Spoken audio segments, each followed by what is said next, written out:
विदुर जी महाराज ने धृतराष्ट्र को बताया कि ईश्वर क्या करता है। बोले ईश्वर यही करता है कि वो नतु दंड मादाय, जैसे चरवाहे लोग गैयों को हकने किसी खेत में जा रही हो तो डंडा लेकर के दौड़ते हैं, हयो हयो करके एक तरफ हटाते हैं। तो कहते हैं उसी तरह से जब भगवान आते हैं तो वो भगवान डंडा लेकर के हयो हयो करते हुए दिखलाई नहीं पड़ते। नतु दंड मादाय रक्षन्ति पशुपालवत, जिसकी रक्षा करना चाहते हैं तो हाथ पकड़ करके नहीं उठाते। तो फिर क्या करते हैं? का यम तो रक्ष विक्षन्ति बुद्धिया सम व्यवजन्ति तम, जिसकी रक्षा करना चाहते हैं, जिसका विनाश करना चाहते हैं, उसको वैसी ही बुद्धि की सप्लाई कर देते हैं। इसलिए बोले जैसे कि कोई फ्लाइट में जाना चाहता है, प्लेन में यात्रा करना चाहता है और उसकी कल की फ्लाइट थी, आज की फ्लाइट थी, तैयारी कर ली और आज सुबह ही कोई विशेष कारण हुआ, उसका मन बदल गया कि भाई अब आज नहीं, अब हम टिकट बन गया कोई बात नहीं, अब हम कल जाएंगे। और कल के फ्लाइट की उन्होंने कल के ऊपर छोड़ दिया। और कल जिसकी विचार नहीं था उसने आज ही मन बनाया मेरा आज ही विचार हो रहा है, थोड़ा सा मैं बॉम्बे हो जाऊं। तो जिसको जाना था वो नहीं गया और जो नहीं जाना था वो चला गया और उस बीच में उस फ्लाइट का ऊपर क्रैश हो गया, फ्लाइट फूट गई, टूट गई, गिर पड़ी और जितने लोग थे सब खत्म हो गए। यम तो दंडमादाय, जिसको वो बचाना चाहता था उसको लास्ट टाइम पर उसने कोई काम दे दिया, बुद्धि दे दी, कहा रुक जाओ, और जिसको ले जाना था कहा जाओ तुम्हारी पधारो, तुम्हारा टाइम पूरा हो गया, तुम्हारी टिकट बनाओ और पहुंचो उस फ्लाइट में, क्योंकि तुम्हारी प्रतीक्षा हो रही है ऊपर। इसलिए विदुर जी का शब्द है, वो कहते हैं कि नतु दंडमादाय रक्षन्ति पशुपालवत यम तो रक्षं क्षन्ति बुद्धिया सम व्यवजन्ति तम। विदुर जी महाराज ऐसे ज्ञानी थे। मैत्रेय जी महाराज ने उनको बैठाया अपने आश्रम में, स्वागत सत्कार किया और उसके बाद में यहाँ पर विदुर जी मैत्रेय जी का बहुत सुंदर उनका संवाद है।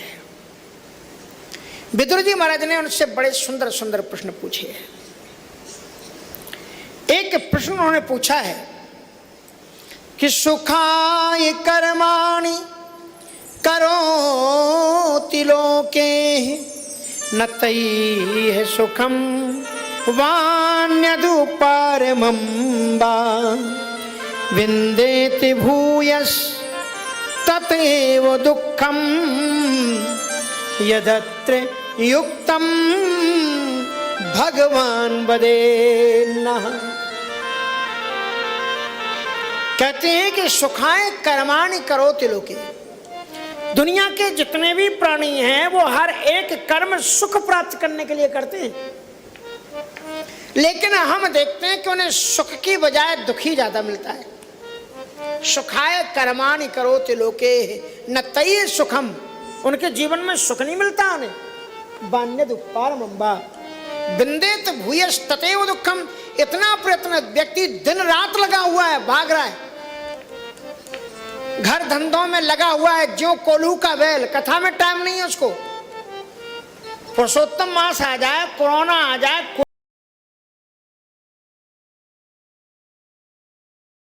कुछ भी आ जाए, वो कहता है भगवान जी तुम कितने भी कारण देते रहो, हमें नहीं सुननी कथा, हमें ये काम ढूंढ लेगा, वो काम ढूंढ लेगा, कोई ना कोई बहाना खोज ही लेगा। कितने भक्तों को हमने बताया कि भैया कोरोना का तो आदर करो, कम से कम ठाकुर जी ने तुमको बचा दिया, कथा ही सुनो।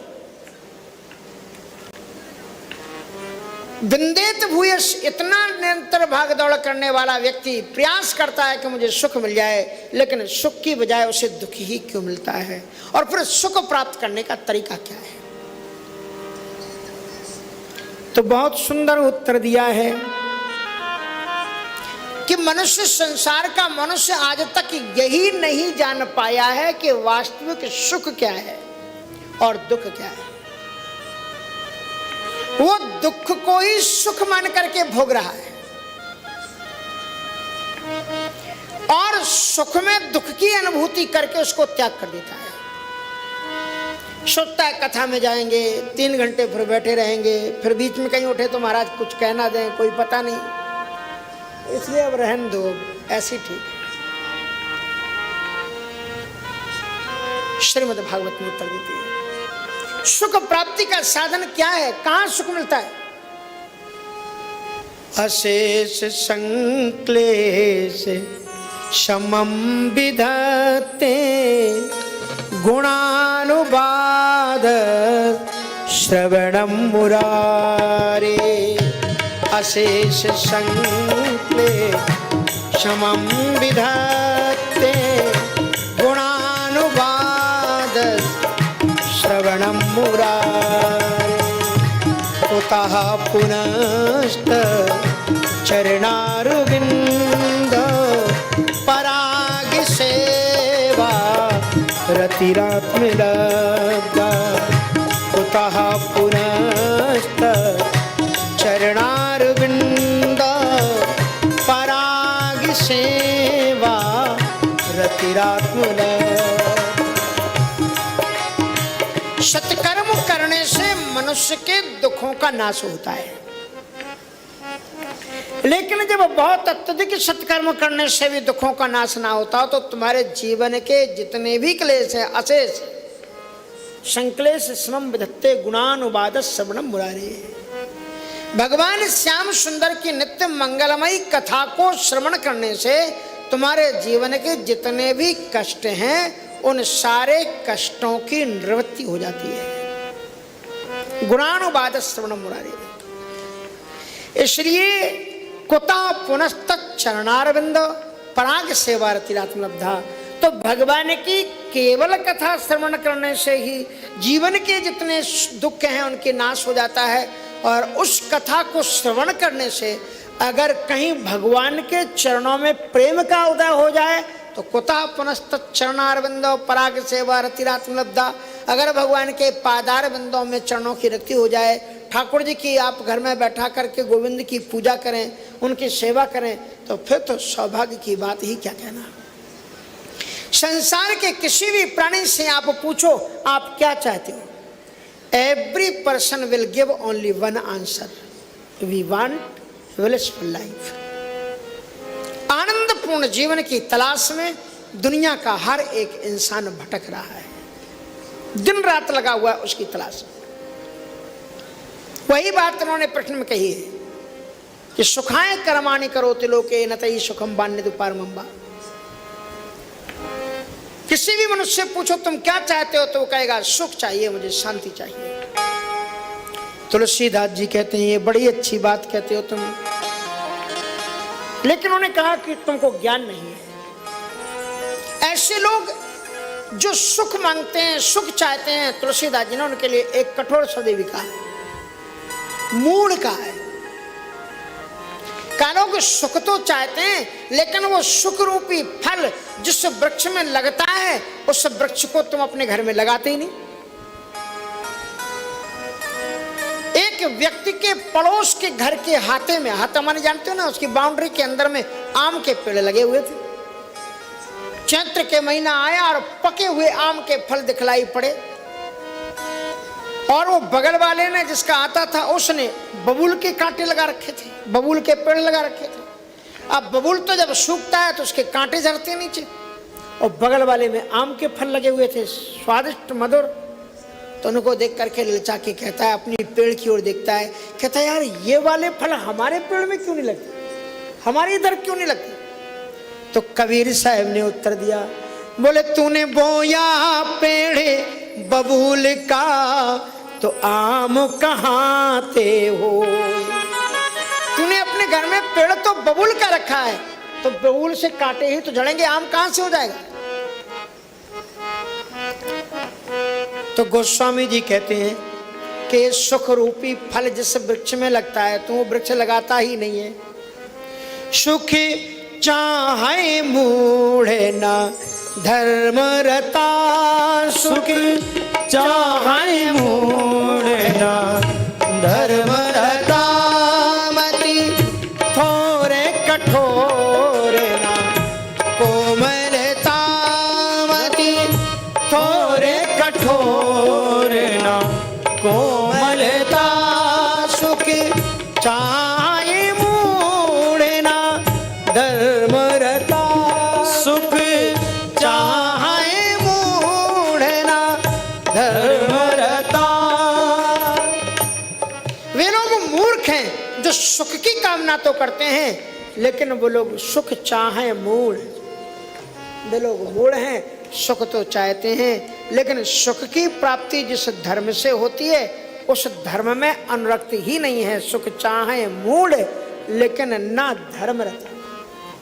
धर्म में रत नहीं है, धर्म में रत नहीं है। क्योंकि विद्या ददाति विनयम, विनयात याति पात्रताम, पात्रात् धनमाप्नोति, धनात् धर्मः ततः सुखम।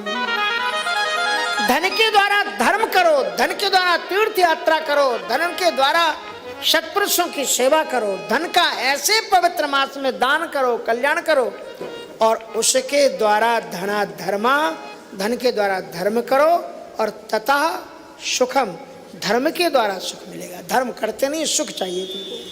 तूने बोया पेड़ बबूल का, तो आम कहाँ थे हुए। तो बड़ी सुंदर आगे एक प्रश्न करते हैं और वो बताते हैं कि भगवान के एवैसा सर्व क्षेत्रे सुवस्थिता, अमुष्यम दुर्वेगत्वम भा, क्लेशो भा कर्म भी कुतः। बहुत सुंदर प्रश्न किया कि यदि परमात्मा ही सबके अंदर विद्यमान है और ये प्रत्येक प्राणी परमात्मा का ही अगर अंश है, तो फिर भी ये प्राणी दुखी क्यों है? ये विदुर जी का प्रश्न है। उन्हें तो परमात्मा की तरह ही, जैसे बर्फ का टुकड़ा आप लो तो बर्फ ठंडी है तो वो भी ठंडा ही होगा ना। भगवान गीता में कहते हैं कि ममैवांशो जीव लोके, और जीव भूतः सनातना। संसार के जितने प्राणी वो मेरे ही अंश, पर परमात्मा तो सच्चिदानंद है, और फिर ये दुखी क्यों हो रहा है? स्पष्ट कहा गया कि जितने भी प्राणी हैं सब भगवान के ही अंश हैं, तो फिर उसके बाद में ये दुखी क्यों हैं? गोस्वामी जी कहते हैं कि ईश्वर अंश जीव अविनाशी, ईश्वर अंश जीव अविनाशी, ईश्वर अंश जीव अविनाशी, ईश्वर अंश जीव अविनाशी, चेतन अमल सहज सुखी राशि, सकल सुख राशि। जब ये परमात्मा उसी, जब ये जीवात्मा उसी ईश्वर का अंश है, तो फिर दुखी क्यों? अच्छा, ये अगर लाइट हो और ये पंखा चले नहीं, आप मिस्त्री को बुलाओ, तो मिस्त्री सबसे पहले आकर के क्या चेक करेगा? ये चेक करेगा कि इसका कनेक्शन जुड़ा हुआ है कि नहीं, वो देखिएगा। अगर आप ईश्वर के अंश हैं और फिर भी आप में ईश्वर के लक्षण दिखलाई नहीं पड़ते, ईश्वर तो सच्चिदानंद है, सत्य है, चित्त है, आनंद स्वरूप है, आप ना तो सत्य हो, न ज्ञान स्वरूप हो, न सुखी हो, फिर आप देखो कि क्या कारण है, कनेक्शन जुड़ा है कि नहीं। और जहां से कनेक्शन तुम्हारा टूटा तो फिर खत्म। देखो कितना सुंदर ये लट्टू चमक रहा है, क्या गजब है, आप आंख से आंख नहीं मिला सकते उसके। और जहां से कनेक्शन टूटा तो फिर गई लाइट इसकी। तो जब तक आपके जीवन में सुख का प्रकाश तभी तक है, ज्ञान का प्रकाश तभी तक है, आनंद का प्रकाश तभी तक है, सत्य का प्रकाश तभी तक है, जब तक कि आपके जीवन में परमात्मा का कनेक्शन है। गोस्वामी जी कहते हैं कि जब ते जीव हरिते बिलगाने हो, जब से ये प्राणी परमात्मा से बिलग हो गया है उसी समय से दुखी है। वृक्ष की डाल का पत्ता तभी तक हरा भरा रहता है जब तक वो वृक्ष से जुड़ा रहता है, और वृक्ष से जो ही टूट करके नीचे गिर जाता है तो फिर उसकी हरियाली 2-4 घंटे की होती है, उसके बाद में उसमें मिलानता शुष्क और मिट्टी में मिल जाता है। हमारे जीवन में सुख तभी तक है जब तक हम बिहारी जी से जुड़े हुए हैं, जब तक हम वृंदावन में आने का मतलब क्या है, यहाँ की ब्रजभूमि अपने आप कनेक्शन जोड़ देती, यहाँ पर आप आओ और आपका ठाकुर जी से कनेक्शन अपने आप जुड़ जाता है। क्योंकि जितने भी तीर्थ हैं कलयुग में सबसे ज्यादा प्रभावशाली तीर्थ श्रीमद् वृंदावन धाम है। उसका कारण है, उसका कारण यह है कि जिसमें देवता सद्या आया हुआ होता है ना, उसका प्रभाव तत्काल विद्यमान रहता है। क्योंकि श्रीमद् वृंदावन में ठाकुर जी कब थे, अयोध्या में कब थे? 9.5 लाख वर्ष पहले राम जी आए थे, और श्रीमद् वृंदावन धाम में 5,500 वर्ष पहले ठाकुर जी पधारे थे। तो सद्या अभी आए थे, इसलिए यहाँ की डालों में, यहाँ की पताकाओं में, यहाँ के रज में ठाकुर की मधुर स्मृति अभी भी छलछलाई हुई है। इसलिए श्रीमद् वृंदावन धाम को आते ही वृंदावनम सखी भवो वितनोत कीर्तन, ठाकुर जी की कीर्ति आज भी यहाँ की लता पताकाएं गाती हैं। मयूरों की आवाज में गोविंद का नाम उच्चारित होता है, राधा रानी जी का नाम उच्चारित होता है। यहाँ की हवाओं की वल्लरियों के बीच में भी श्याम सुंदर की मधुमयी मंगलमयी ध्वनि का आभास होता है। ध्यान से अगर आप सो और समाधि लगाओ शाम के टाइम पर, तो आपको श्याम सुंदर की कृपामयी बांसुरी की ध्वनि आज भी आपको सुनाई पड़ेगी। इसलिए श्रीमद् वृंदावन धाम का अद्भुत महत्व है। श्रीमद् वृंदावन धाम का अद्भुत महत्व है, मंगलमयी कृपा है। और इसी प्रकार से ठाकुर जी की जो लीला है, दिव्य तेज है, समन्वित है। हमारे मंगल जी फिर आ गए हैं, इसलिए हंसी आ गई थोड़ी सी। तो कहने का तात्पर्य ये है कि ठाकुर जी की जो मंगलमय, तो ये वृंदावन धाम की अद्भुत है। श्री सुखाय कर्माणि करोति लोकेन तये सुखम वान्यदु परमम्, ईश्वर अंश जीव अविनाशी। तो नित्य परमात्मा का अंश है, फिर ये दुखी क्यों है? तो बताया कि परमात्मा का जब आप सदगुरु के पास में जाओ तो सदगुरु क्या करता है, आपका जो कनेक्शन टूट गया। सदगुरु क्या है? मैकेनिक है। मैकेनिक कहते हैं राजू, क्या कहते हैं भाई रामराज? मैकेनिक इंग्लिश में? हाँ, मिस्त्री है। अब मिस्त्री कह देते हैं, चलो आपको समझ में ना आए तो मैकेनिक, ठीक। तो कहने का मतलब ये कि सदगुरु क्या है? सुधार करता है तुम्हारा जीवन का। सदगुरु वैद्य वचन विश्वासा, लेकिन सदगुरु वैद्य है और वैद्य की दवा तभी फलती है जब आप उस पर विश्वास करें। वाराणसी की बात है, मेरे जीवन का अनुभव है।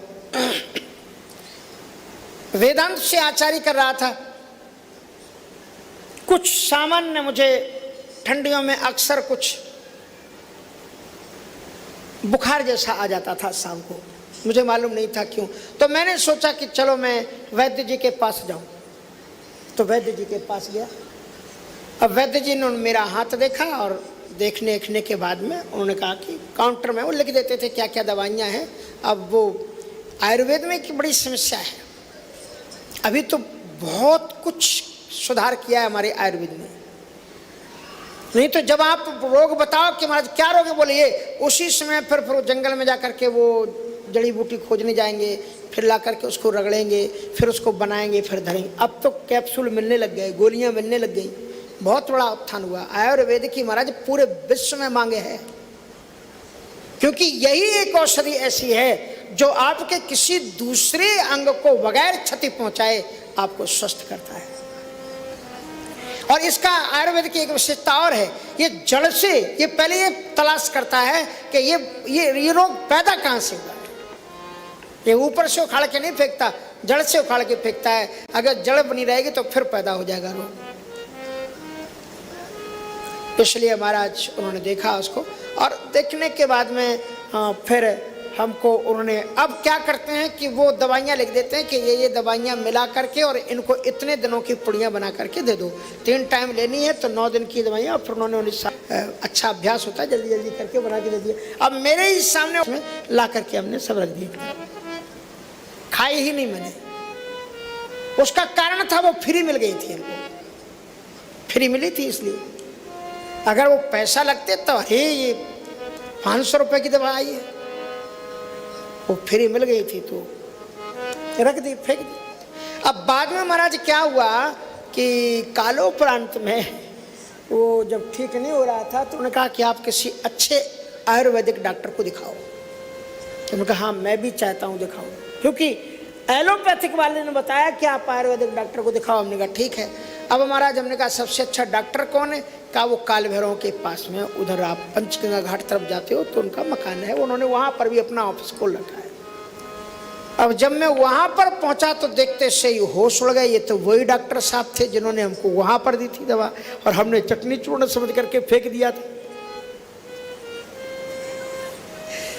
इसलिए सदगुरु वैद्य वचन, दवा तो काम करती है लेकिन सदगुरु वैद्य की तरह है और उसकी वाणी पर आपको विश्वास करोगे तो ही आपको दवा फलभूत होगी, अन्यथा नहीं होगी। तो इस प्रकार से अन्य उपाय उन्होंने बताए। फिर उन्होंने ये भी पूछा है कि जीवात्मा एक से अनेक होने की इच्छा क्यों करता है? संसार का सृजन उस परमात्मा ने क्या किया, क्यों किया? जो निर्गुण है, निराकार है, अव्यक्त है, अगोचर है, उसने संसार का सृजन क्यों किया? तो कहा परमात्मा जिजीविका लीला करने की इच्छा करता है। जब उसका मन होता है कि मैं कुछ लीला करूं, तब चिद शक्ति में माया का आविर्भाव करता है, जिससे महातत्व की उत्पत्ति होती है और महातत्व से 3 गुण, सतोगुण, रजोगुण, तमोगुण और फिर सतोगुण से मन और देवताओं की, इंद्रियों के देवताओं की उत्पत्ति होती है और रजोगुण से इंद्रियां, इंद्रियों की तन्मात्राएं होती हैं और तमोगुण से प्रमाद आदि वृत्ति और इंद्रिय सुख भोग आदियों की उत्पत्ति होती है। इस प्रकार से वह अंडाकार बनकर के वह परमात्मा जल में पड़ा रहा। बहुत दिनों तक जल में शयन करने के कारण, उस अंडाकार को पड़े रहने के कारण उसका नाम नारायण हुआ, क्योंकि नर माने जल, जल के अंदर ही उसका अयन था, नारायण हुआ।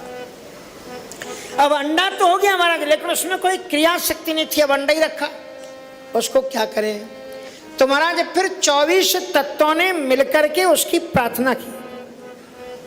24 तत्व मानी मन, बुद्धि, चित्त, अहंकार, ये आपके अंतःकरण चतुष्टय, मन, बुद्धि, चित्त, अहंकार और 5 कर्मेंद्रियां और 5 ज्ञानेंद्रियां, 5 तन्मात्राएं, 5 महाभूत, 5 हमने 4 बार बोला ना, 5 ज्ञानेंद्रियां, 5 कर्मेंद्रियां, 5 तन्मात्राएं और 5 महाभूत। महाभूत मानी पृथ्वी, जल, तेज, वायु, आकाश, ये सारे मिलकर के कितने हुए? 24। एतत् चतुर्विंशतिकम गुणम प्राधानिकम विदु। और इन सबने मिलकर के फिर प्रार्थना की भगवान। क्या प्रार्थना की? कि नमामि ते देव पदारविंदम प्रपन्नतापो क्षमाते पत्रम। नमामि ते देव पदारविंदम प्रपन्नतापो क्षमाते पत्रम। यनमूल केता यतयोंज सोरू संसार दुख बहिरुच्चपन्ति। यनमूल केता यतयोंज सोरू संसार दुख बहिरुच्चपन्ति। संसार दुखम बहिरुच्चपन। उन सभी ने मिलकर के प्रार्थना की भगवान से कि नमाम ते देव पदारविंदम प्रपन्नतापोप समाथ पत्रम। हे परब्रह्म परमात्मा, आपसे ही इंद्रियां अनुस्यूत होती हैं, आपसे ही सकल जगत चराचर क्रियात्मक रूप में परिवर्तित होता है और संपूर्ण संसार सृष्टि चर अचर का, चाहे जड़ हो चाहे चेतन हो, आप ही सबके मूल हैं, यनमूल केता। इसलिए यत्योंज स्वरूप संसार दुखम बहिरुच्चपन्ति। जिन चरणारविंदों को परित्याग करने के कारण ही सारे संसार के लोग दुख में आकंठ डूब करके दुखी हो जाते हैं, हम आपको नमन करते हैं। उनकी प्रार्थनाओं को श्रवण करने के बाद में उस अंडाकार में क्रिया पैदा हुई, हलचल पैदा हुई। सबसे पहले उस अंडे के अंदर से खोपड़ी निकली, मुख निकला, और उस मुख में अश्विनी कुमारों ने प्रवेश किया। नासिका के रूप में, नासिका आपस हुआ उसका, अश्विनी कुमार ने प्रवेश किया उसके अंदर में, और ध्यान ग्रहण करना उनका विषय हुआ।